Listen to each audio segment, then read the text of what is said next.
नमस्कार। आज हम बात करें दिल्ली से कैंची धाम माने नीम करौली बाबा आश्रम तक जाने की। कैसे जाएं, कौन सा रास्ता बेहतर है? हाँ, ये सवाल बहुत लोग पूछते हैं। कई ऑप्शंस हैं और आज हम उन्हीं पर थोड़ी गहराई से बात करेंगे। बिल्कुल। हमारे पास कुछ यात्रा गाइड है, तो कोशिश रहेगी कि उनसे जरूरी जानकारी निकालें। मतलब सबसे अच्छा रास्ता, टाइम कितना लगेगा, किन चीजों का ध्यान रखना है। सही। तो शुरू कहाँ से करें? सड़क मार्ग से? हाँ, वो ही सबसे पॉपुलर लगता है। करीब 350 किलोमीटर। सुनने में आता है 7 से 9 घंटे लगते हैं। NH9 और NH109 वाले रास्ते से। हाँ, अपनी गाड़ी या टैक्सी से जाने वालों के लिए ये काफी सीधा पड़ता है। दिल्ली, हापुड़, मुरादाबाद, रुद्रपुर, हल्द्वानी और फिर कैंची धाम। सुनने में तो काफी आसान लग रहा है। हाँ, है भी। लेकिन इसमें भी कुछ बातें हैं, जैसे ट्रैफिक, खासकर वीकेंड पर। और फिर हल्द्वानी या काठगोदाम के बाद रास्ता पहाड़ी हो जाता है। अच्छा, हाँ, घुमावदार सड़कें होंगी। बिल्कुल। और अगर मानसून में जा रहे हैं तब तो और भी सावधानी रखनी पड़ती है।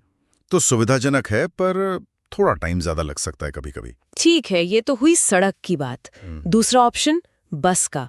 दिल्ली से नैनीताल या काठगोदाम तक बसें तो खूब चलती हैं शायद। हाँ, कश्मीरी गेट से, आनंद विहार से आपको आराम से वॉल्वो या साधारण बसें मिल जाएंगी। 6 से 8 घंटे लगते हैं काठगोदाम पहुंचने में। और फिर वहां से आश्रम तक? वहां से आपको टैक्सी या फिर शेयर्ड जीप लेनी पड़ेगी।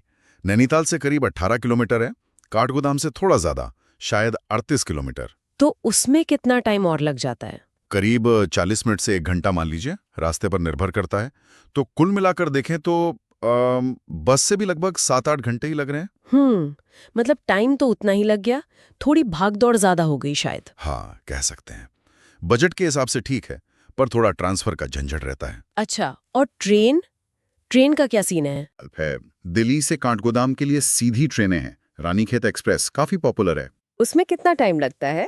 करीब 6 घंटे के आसपास। रात की ट्रेन लें तो सुबह काठगोदाम पहुंच जाते हैं।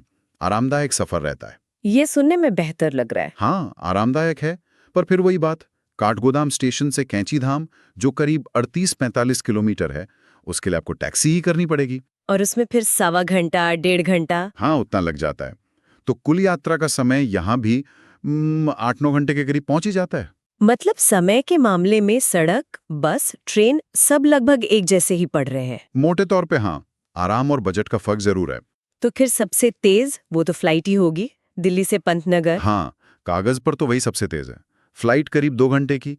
पंतनगर एयरपोर्ट सबसे नजदीकी भी है, आश्रम से लगभग 70 किलोमीटर। तो ये तो काफी टाइम बचा देगी। देखिए, सिर्फ फ्लाइट का टाइम 2 घंटे है, लेकिन आपको एयरपोर्ट पहले पहुंचना होगा, चेक इन, सिक्योरिटी, उसमें भी टाइम लगता है। हाँ, वो तो है। और फिर पंतनगर उतरने के बाद वहां से कैंची धाम तक टैक्सी लेनी होगी।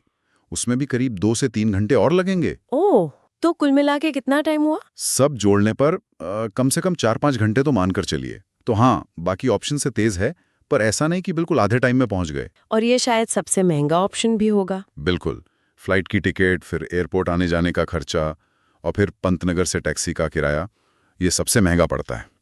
ये तो सोचने वाली बात है। मतलब हर ऑप्शन के अपने प्लस माइनस हैं। अच्छा, सफर के लिए कुछ और टिप्स जो ध्यान में रखनी चाहिए? एक तो ये कि सुबह जल्दी निकलना हमेशा फायदेमंद रहता है। किसी भी साधन से जाएं, क्यों? ताकि दिन की रोशनी में आप पहाड़ी रास्ता आराम से तय कर सकें और शाम होने से पहले आश्रम पहुंच जाएं। अंधेरे में पहाड़ी ड्राइविंग थोड़ी मुश्किल हो सकती है। सही बात है।